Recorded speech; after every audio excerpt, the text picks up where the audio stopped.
Respiratory system frog का जो है वो किन चीज़ों से, मतलब क्या क्या चीज़ें हैं या फिर कितने ऑर्गन है रेस्पिरेशन के लिए, ज़रा उसको डिस्कस करेंगे। फ्रॉग में जो रेस्पिरेशन होता है वो किस तरीके से होता है, ये बताने के पहले मैं आपको एक करेक्शन बता देती हूँ। अर्थवर्म में एक स्टेटमेंट में करेक्शन है यहाँ पे। हम लोगों ने यहाँ पे सही लिखा हुआ है डाइजेस्टिव सिस्टम में कि it is aperture in peristomium overhung by prostomium, but यहाँ पे इसको करेक्ट कर लेंगे, ओवरहंग बाय प्रोस्टोमियम है एंड सराउंडेड बाय पेरिस्टोमियम है ना।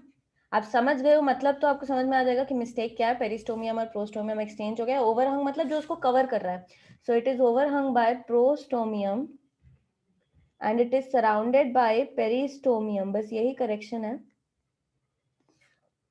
आगे सही लिखा हुआ है, यहाँ पे आगे सही लिखा हुआ है, उसमें कोई मिस्टेक नहीं है, बाकी का पूरा सेम है।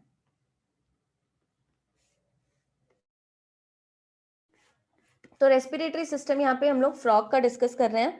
ये लैंड पे भी रेस्पिरेशन होता है इनमें, on land and on water, दोनों जगह पे ये रेस्पायर करने के कैपेबिलिटी रखते हैं, बट दोनों जगह पे इनका रेस्पिरेशन अलग अलग तरीकों से होता है। तो कितने प्रकार का रेस्पिरेशन मिलता है? सबसे पहले क्यूटेनियस रेस्पिरेशन। क्यूटेनियस रेस्पिरेशन मतलब स्किन के द्वारा रेस्पिरेशन हो रहा है। क्यूटेनियस रेस्पिरेशन मिलता है इनमें, स्किन के द्वारा रेस्पिरेशन होता है। So skin is acting as an respiratory organ.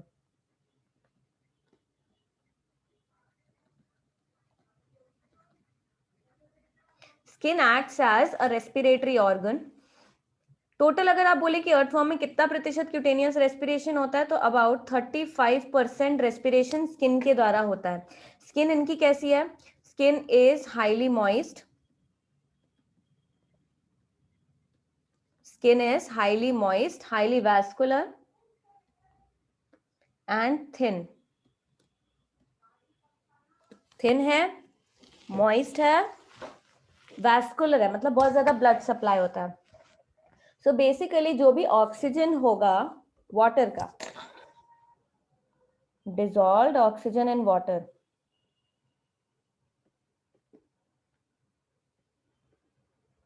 is exchanged through skin or enters the skin by diffusion.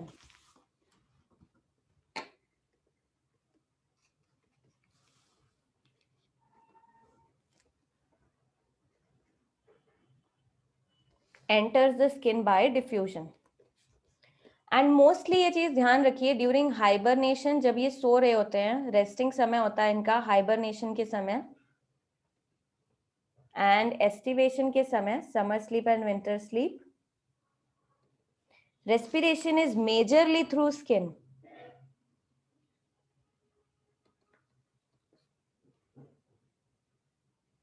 Gaseous exchange direct skin के द्वारा हो जाता है।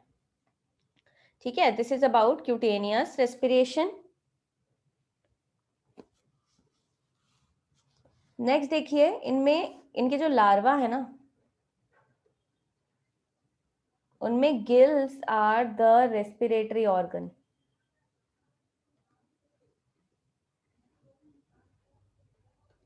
Gills are the respiratory organ. Second type of respiration is pulmonary respiration. Pulmonary respiration lungs के द्वारा होने वाला respiration को बोला जाता है pulmonary respiration.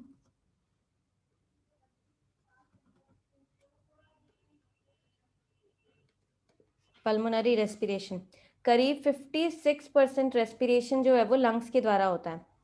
On land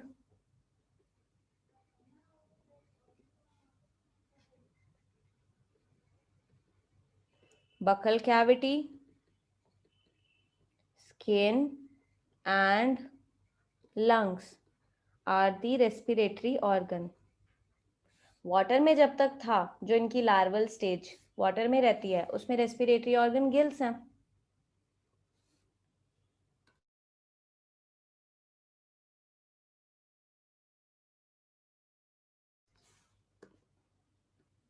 Pulmonary respiration involves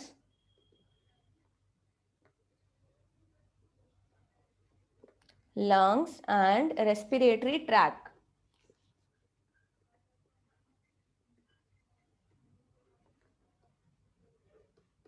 it involves lungs and respiratory tract. जरा इनके लंग्स का स्ट्रक्चर देखें।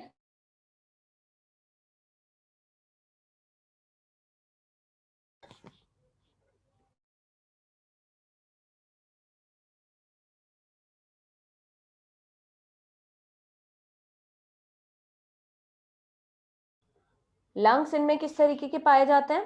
The lungs are elongated, pink in colour, sac like थैलीनुमा स्ट्रक्चर है।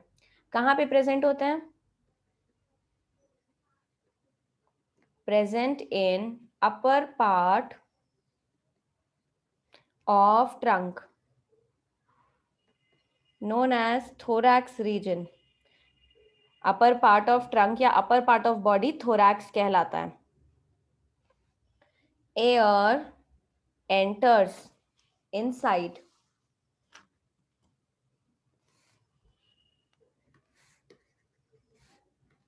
किस तरीके से एयर जो है वो अंदर की तरफ एंटर करती है?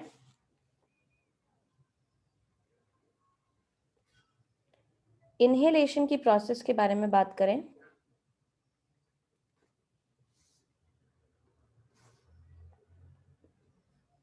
नेयर्स आर ओपन,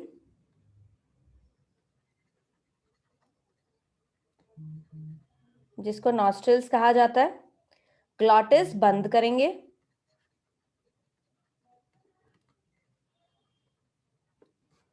एयर एंटर करेगी, बकल कैविटी में रहेगी थोड़ी देर,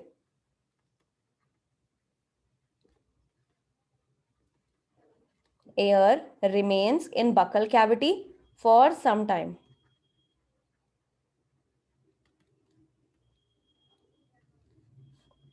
कुछ समय के लिए बकल कैविटी में रहेगी। उसके बाद एक्सटर्नल नेयर्स जब बंद हो जाएंगे तब हवा लंग्स में जाएगी।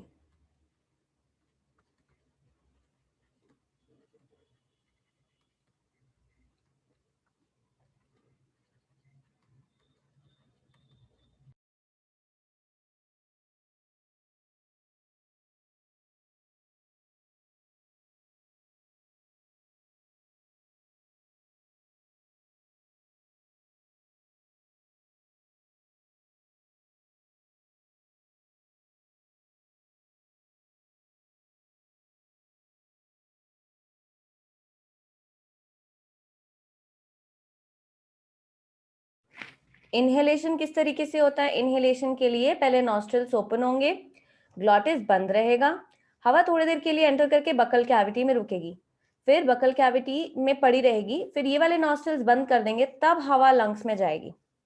ठीक है, so air enters into lungs and then is exchange